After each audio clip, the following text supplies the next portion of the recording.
Islam, the 5 pillars and key moral commands. From the Quran and Hadith. 1. Shahada, faith. Declare the oneness of God.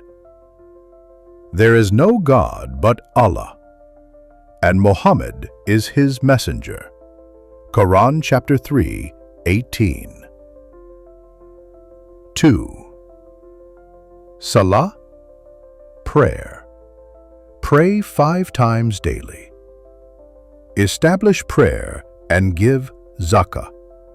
Quran 2:43. 3. Zakah, almsgiving. Give to the needy. And establish prayer and give zakah. Quran 2:110. 4. Psalm, fasting. Fast during Ramadan. O you who have believed, decreed upon you is fasting. Quran 2:183. 5.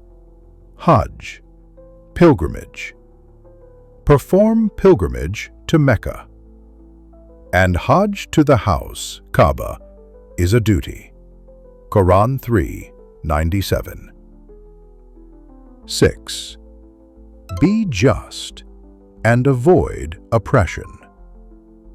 Indeed, Allah commands you to render trusts to whom they are due, and when you judge between people, to judge with justice. Quran 4:58. 7. Be kind and merciful, and lower to them the wing of humility out of mercy. Quran 17:24. 8. Do not consume interest, usury. Allah has permitted trade and forbidden interest. Quran 2:275. 9. Respect parents. And we have enjoined upon man goodness to parents. Quran 29:8. 10. Avoid murder and adultery. Do not kill the soul which Allah has forbidden. Quran 6:151.